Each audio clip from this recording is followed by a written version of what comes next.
다섯째 날, 땅에서 올라온 짐승. 네, 땅에서 올라온 짐승. 우리가 두 시간을 거쳐서는 어디에서 올라온 짐승을 배웠나요? 바다에서 올라온 짐승을 배웠는데 이번에는 땅에서 올라온 짐승에 대해서 배우겠습니다.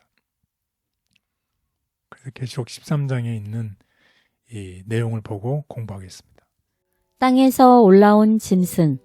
계시록 13장 11절 18절. 내가 봄에 또 다른 짐승이 땅에서 올라오니 어린 양같이 두 뿔이 있고 용처럼 말을 하더라. 그가 먼저 나온 짐승의 모든 권세를 그 앞에서 행하고 땅과 땅에 사는 자들을 처음 짐승에게 경배하게 하니 곧 죽게 되었던 상처가 나은 자니라. 큰 이적을 행하되 심지어 사람들 앞에서 불이 하늘로부터 땅에 내려오게 하고 짐승 앞에서 받은 바 이적을 행함으로 땅에 거하는 자들을 미혹하며 땅에 거하는 자들에게 이르기를 칼에 상하였다가 살아난 짐승을 위하여 우상을 만들라 하더라. 그가 권세를 받아 그 짐승의 우상에게 생기를 주어 그 짐승의 우상으로 말하게 하고 또 짐승의 우상에게 경배하지 아니하는 자는 몇이든지 다 죽이게 하더라. 그가 모든 자 곧 작은 자나 큰 자나 부자나 가난한 자나 자유인이나 종들에게 그 오른손에나 이마에 표를 받게 하고 누구든지 이 표를 가진 자 외에는 매매를 못하게 하니 이 표는 곧 짐승의 이름이나 그 이름의 수라. 지혜가 여기 있으니 총명한 자는 그 짐승의 수를 세어보라. 그것은 사람의 수니 그의 수는 666이니라. 네, 땅에서 올라온 짐승입니다.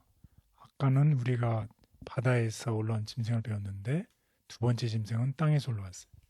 이 바다는 symbolic word, 이 상징적인 워드죠. 그래서 백성, 무리, 열국, 방언을 나타냅니다. 그 백성, 무리, 방언 중에서 이 짐승, 이 나라가 탄생했는데 이 땅은 바다와 달리 인구가 희박한 지역을 의미하고 있어요. 그래서 이 두 번째 짐승은 첫 번째 짐승이 권세를 행사하는 예언의 시기가 끝날 무렵에 나타나는 거죠. 그러니까 우리가 1260년 동안 그 행사를 하잖아요. 네. 근데 그 기간이 1798년에 끝나죠. 그러니까 네. 1798년쯤에서 두각을 나타내는 짐승이 있다는 거지. 그것이 무엇일까요?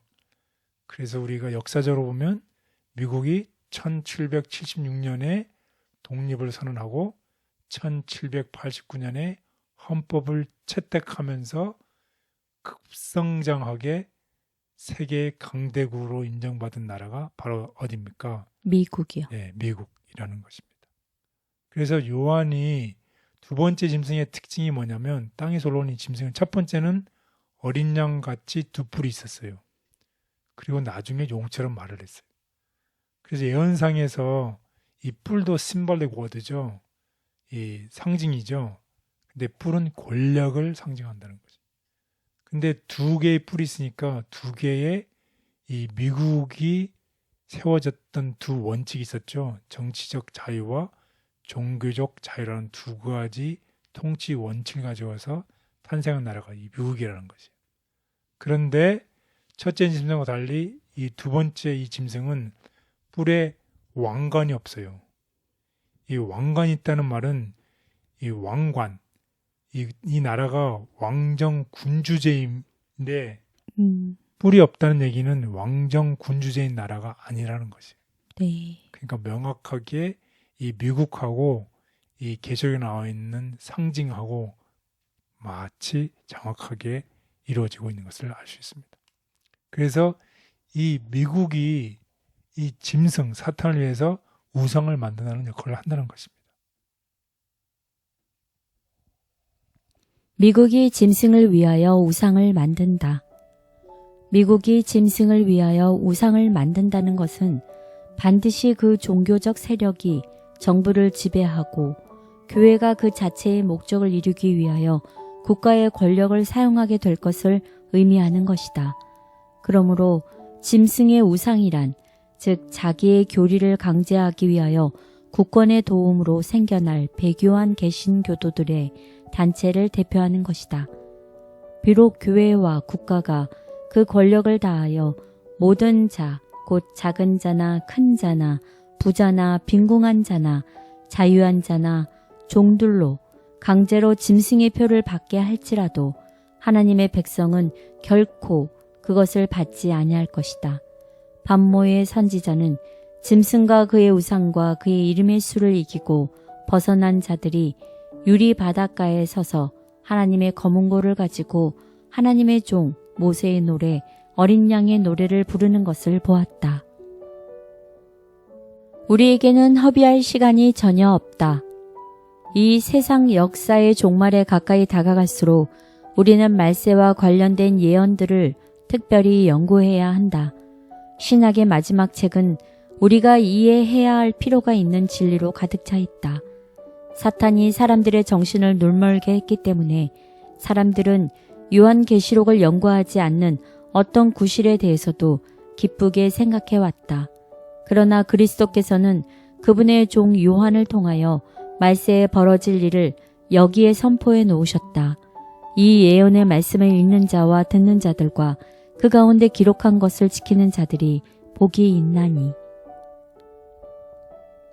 말세의 위기가 우리에게 임하고 있으며 우리는 우리의 사업을 통하여 사람들에게 그들이 처한 위험에 대해 경고해야 한다.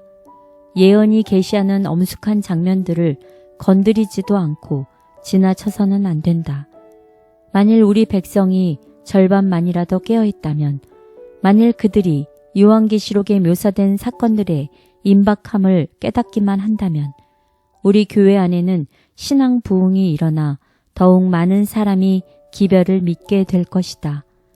우리에게는 허비할 시간이 전혀 없다. 하나님께서는 우리가 회개할 자들인 것처럼 영혼들을 돌보아야 한다는 것을 상기시킨다. 다니엘서가 말하게 하라. 요한계시록이 말하게 하라. 그리고 진리가 무엇인지를 말하라.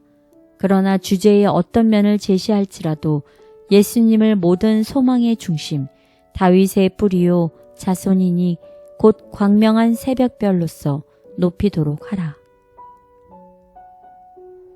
땅에서 올라온 짐승은 용처럼 말하며 땅에 사는 자들을 짐승에게 경배하도록 만든다.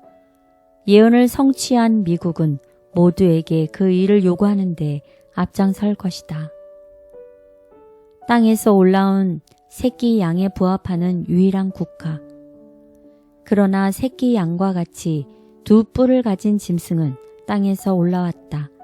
이와 같은 모양으로 표상된 나라는 자기 스스로를 확립하기 위하여 다른 세력을 넘어뜨리는 대신 일찍이 아무에게도 점령된 일이 없는 지역에서 일어나서 점진적으로 또한 평화롭게 자라난 나라이어야 한다. 이 예언과 모든 점에 있어서 부합되는 한 나라, 오직 한 나라가 있는데 그것은 곧 북미 합중국이다. 앞으로 어떤 일이 닥칠지 모르는 불안정한 세상 가운데 있지만 주님을 굳게 믿으며 따라갈 수 있게 도와주옵소서. 다른 것 따라가지 않도록 제 마음을 지켜주시고 오직 어린 양이 이끄는 대로 두려움 없이 따르는 신실한 종 되게 하옵소서. 예수님의 이름으로 기도드렸습니다. 아멘.